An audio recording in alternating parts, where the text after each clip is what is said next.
அப்பா சொல்றதுக்கே நமக்கு மூச்சு வாங்குது. பச்சையான ஒரு அறிவாலய கொத்தடிமை அப்படின்னு ஒரு வாடகை வாயன் தான் இந்த பொன்ராஜ்.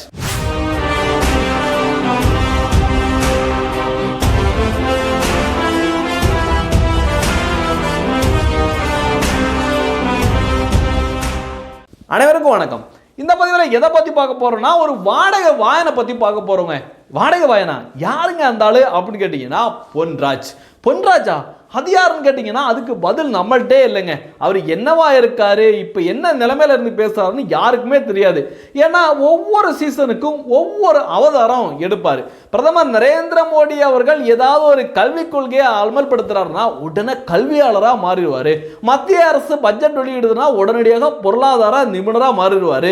பிரதமர் நரேந்திர மோடி அவர்கள் மீது ஏதாவது வன்மத்தை கக்கணும்னா சமூக ஆர்வலராக மாறிடுவார். தேர்தல் காலகட்டத்தில் அரசியல் விமர்சகராக மாறிடுவார். அப்பா சொல்றதுக்கே நமக்கு மூச்சு வாங்குது. அந்த அளவுக்கு மிகப்பெரிய அளவில் பல கேரக்டர்ல வலம் வர்ற ஒரு வாடகை வாயன் தான் இந்த பொன்ராஜ். சரியா, நீ பல கேரக்டர்ல தொலை, உன்னுடைய வயிற்று பொழப்புக்காக எப்படியோ வர்ற, அது எங்களுக்கு முக்கியம் கிடையாது. ஆனால் இந்த கேரக்டர் இவர் எந்த வேடம் போட்டாலும் அந்த வேடத்தில் திமுகவுக்கு ஜால்ரா போடுற ஒரு கேரக்டராக மட்டும்தான் வருவார். பிரதமர் நரேந்திர மோடி அவர்கள் மீது வன்மத்தை கக்கக்கூடிய ஒரு கேரக்டர்லாம் வருவார். ஆனால் இவர் போட்டிருக்க வேடத்தையெல்லாம் சுற்றி முற்றி பார்த்தீங்கன்னா நடுநிலையாளர்களே போன்ற ஒரு வேஷத்தை தான் போடுவாப்புல. ஆனால் ஒரிஜினலாக அவர் ரொம்ப ஜூம் பண்ணி பூத கண்ணாடி வச்சு அப்படியே உத்து நோக்கினீங்கன்னு வச்சுக்கோங்க. பூத கண்ணாடிலாம் தேவையில்லை, கொஞ்ச நேரம் அப்படியே உத்து பார்த்தீங்கன்னால தெரியும் இவர் பச்சையான ஒரு அறிவாலய கொத்தடிமை அப்படின்னு நமக்கு எல்லாருக்குமே தெரியுங்க.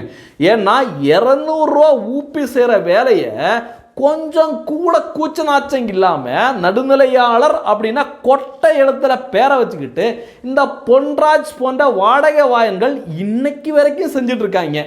சமீபத்தில் இந்த வாடகை வாயன் பொன்ராஜ் ஒரு விவாத நிகழ்ச்சியில கலந்துக்கிறான். அந்த நிகழ்ச்சியில பிரதமர் நரேந்திர மோடி அவர்களை 4ஆம் தர பேச்சாளர் அப்படின்னு விமர்சனம் பண்றான். ஒரு 4ஆம் தர பேச்சாளர் என்ன பேசுவாங்களோ அதை பிரதமர் பேசுறாருன்னா, சரி இவன் சமூக சேவகர் அரசியல் விமர்சகர் அப்படின்னு இருந்தா பொதுவாக தானே விமர்சனம் பண்ணோம். சரி பிரதமர் நரேந்திர மோடி அவர்களை விமர்சனம் பண்ண இந்த நாரவாய் கடந்த காலங்களில் திமுக காரன் ரொம்ப கொச்சையா யாருமே காதால கேட்க முடியாத கொச்சையான வார்த்தையெல்லாம் பேசியிருக்கானே. அப்பெல்லாம் இவன் வாய் திறந்திருக்கானா? கண்டிப்பா எங்கேயுமே வாய் திறந்திருக்க மாட்டான்.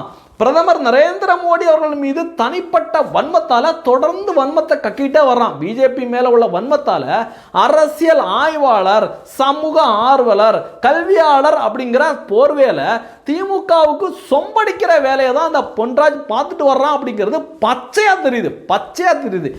ஏன் இவனெல்லாம் விவாத நிகழ்ச்சி கூப்பிடுறாங்கன்னு தெரியல. அப்படி இவனை கூப்பிடுற நேரத்தில் ஏன் திமுக காரனையும் கூப்பிடுறாங்கன்னு தெரியல நமக்கு. ஏன்னா திமுக காரன் செய்ய வேண்டிய வேலையை இவன் தொடர்ந்து பண்ணிட்டு இருக்கான். 200 ரூபாய்க்கு பண்றானு 150 ரூபாய்க்கு பண்றான்னு நமக்கு தெரியாது. ஆனா தொடர்ந்து பண்ணிட்டு இருக்கான். அடுத்து இவன் வைக்கிற மிக முக்கியமான ஒரு குற்றச்சாட்டு என்ன தெரியுமா? இவனை மாதிரி சமூக அவலங்கள் எல்லாம் இந்த நாட்டில் வச்சுக்க கூடாது, அந்த அளவுக்கு மோசமான விஷக்கிரமியா இருக்கான்.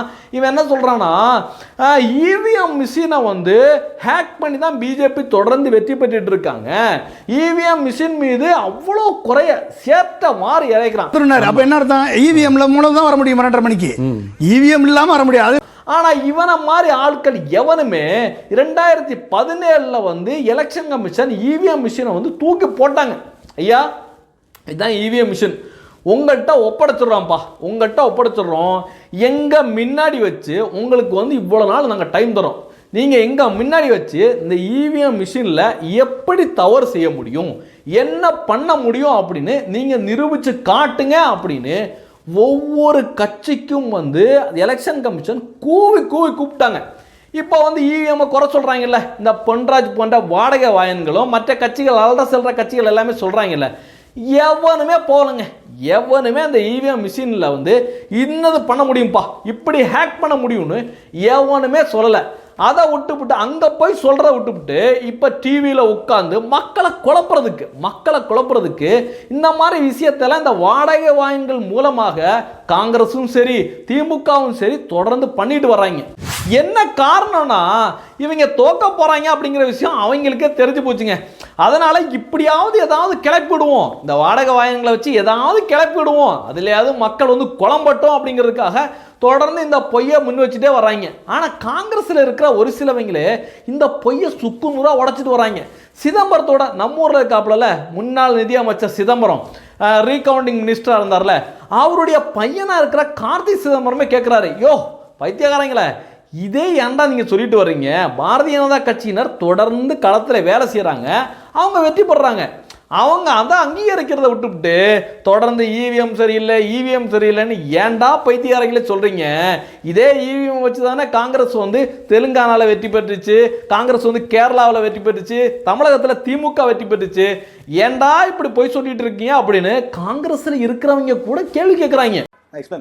இந்த மிஷின் வச்சு தான் நாங்க எலெக்ஷன் ஜெயிச்சிருக்கோம், இந்த மிஷின் வச்சு தான் நாங்க எலெக்ஷன் தோத்துறோம். மிஷின்ல கோளாறுன்னு யாரும் சொல்ல, மிஷின்ல குளறுபடி செய்து வாக்குகள் பெற முடியாது. மிஷின்ல குளறுபடி செய்யவே முடியாது. ஏன்னு சொல்றேன், இந்த மிஷின் வந்து நெட்வொர்க் கிடையாது.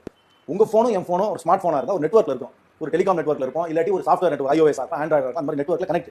இந்த மிஷின் வந்து கனெக்ட் கிடையாது. ரெண்டுமே இண்டிபெண்டன்ட் மிஷின். இந்த மிஷினை குளறுபடியே பண்ண முடியாது. ஒரு மிஷினை நீ நோண்டா கூட இன்னொரு மிஷின்ல ஒன்றும் பாதிப்படாது. இரண்டாவது ஒரு தெளிவா தெரிஞ்சுங்க, வேட்பாளர் பட்டியல்ன்றது கட்சிப்படி அது வேட்பாளர் பட்டியல் கிடையாது. எல்லாருமே சொல்லுவாங்க நம்பர் 1 அமுக்குனா எல்லா ஓட்டும் நம்பர் 3 போயிடுது, நம்பர் 1 வந்து காங்கிரஸ் கட்சி, நம்பர் 3 வந்து பாஜக, நம்பர் 1ல பட்டன் அமுக்குனா நேரா 3க்கு போயிடுது. அப்படி தப்புது.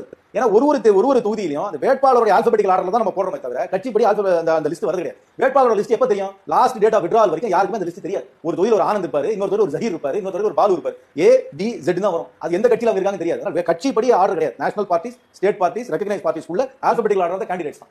ஆல்பபெட்டிக்கல் ஆர்டர் கேண்டிடேட்ஸ் எப்படி முன்னாடி எப்படி ப்ரோகிராம் பண்ணி அனுப்புறது? இந்த சென்ட்ரல் மெட்ராஸ்ல ஒரு ஆர்டர் இருக்கும், அந்த பக்கத்து தொகுதியில் இன்னொரு ஆர்டர் இருக்கும். இங்க வந்து வேட்பாளர் நம்பர் 1 காங்கிரஸ் வேட்பாளர் இருப்பாரு, அந்த பக்கத்து தொகுதியில் வேட்பாளர் நம்பர் 2 காங்கிரஸ் வேட்பாளர். கெஸ்ஸிங் தானே? கெஸ்ஸிங் இது ஃபேக்ட் இல்ல. ஃபேக்ட்னா சில வல்லுநர்கள் சொல்றாங்க வாக்குப்பதிவு செய்ய முடியும், வாய்ப்பு இருக்குன்னு டெக்னாலஜி ரீதியா வெளிப்படுத்துறாங்க. ஒண்ணும் பண்ணல. எலெக்ஷன் கமிஷன் வந்து மிஷினை வச்சு காமிச்சு ஓபனா சொன்னாங்க. வல்லுநர் சொல்றது போய் நீங்க சொல்றது உண்மையா? இதுல குளறுபடி செய்யலாம் சொல்றவர் வல்லுநர்கள் கிடையாது. அப்படி வல்லுநர்கள் சொன்னால் அது போய் அவ்வளவுதான் நான் சொல்றேன். உங்களுக்கு தெரியாத தெரியுது. எனக்கு தெரிஞ்சதான் சொல்றேன். நான் ஃபேக்ட் சொல்றேன். எலெக்ஷன் கமிஷன் வச்சாங்க மிஷினை வச்சு யாராவது வந்து ஹேக் பண்ணுங்க சொன்னாங்க. ஒருத்தர் கூட வரவே இல்லையே. எலெக்ஷன் கமிஷன் நடத்துறாங்க இல்ல, நீங்க சர்ச் பண்ணி பாருங்க. எலெக்ஷன் கமிஷன் ஓபனா வச்சாங்க, ஒரு டைம் கொடுத்து நாங்க மிஷினை வச்சிரலாம், யார் வேணாலும் வந்து ஹேக் பண்ணி காமிங்கன்னு சொன்னாங்க. ஹேக் பண்ண முடியாது. இந்த மிஷினை ஹேக் பண்ணவே முடியாது. என்ன மேஜிக் நடக்குது? பிஜேபி தொடர்ந்து வெற்றி மக்கள் வாக்களிக்கிறான், ஜெயிக்கிறான், அதோட முடிவு வைக்கிறாங்க. ஆனால் பெரிய மெத்த படித்த புண்ணாக்கு, நான் தான் பெரிய ஆள் தெரியுமா, நான் வந்து அப்துல் கலாமுக்கு ஆலோசகராக இருந்திருக்கேன் அப்படின்னு அப்படியே வாய்ச்சவடால் விடுற இவன்லாம் வந்து இவிஎம் மிஷினை பற்றி பேசுகிறத பார்க்கலே நமக்கே கடுப்பு வருதுங்க. நமக்கே கடுப்பு வருது. என்னடா அவன் காங்கிரஸ்காரனே ஒத்துக்கிறான், ஐயோ இவிஎம் மிஷின்லாம் கரெக்டாக இருக்கேன்னு ஒத்துக்கிறான். ஆனால் இவனை போன்றவர்கள் என்ன சொல்கிறாங்க, ஐயோ இவிஎம்மா அது பண்ண முடியும் இது பண்ண முடியும், என்ன பண்ண முடியும் அப்படின்னு எலெக்ஷன் கமிஷன் கேட்டுச்சு. அப்போ ஏன்டா சொல்லணும்னு கேட்டால் அதுக்கு பதில் கிடையாது. இதுவனே போன்ற வாடகை வாயின்களை மக்கள் மத்தியில் அம்பலப்படுத்த வேண்டியது நம்முடைய கடமைங்க. ஏன்னா இவனை போன்ற வாடகை வாயின்களால் நாட்டில் மிகப்பெரிய குழப்பம் ஏற்படுகின்ற வாய்ப்பு இருக்கு. இவனை போன்ற வாடகை வாயின்களால் மிகப்பெரிய தேசத்துக்கு ஏதாவது நல்ல விஷயங்கள் நல்ல திட்டங்கள் வந்தால் கூட அந்த திட்டங்களை மக்களுடைய மனதில் வந்து எதிரான திட்டங்களாக திருப்பக்கூடிய வாய்ப்பு கூட இருக்கு. அதனால இவனை போன்ற சமூக அவலங்களை மக்கள் மத்தியில் அம்பலப்படுத்த வேண்டியது நம்முடைய கடமை.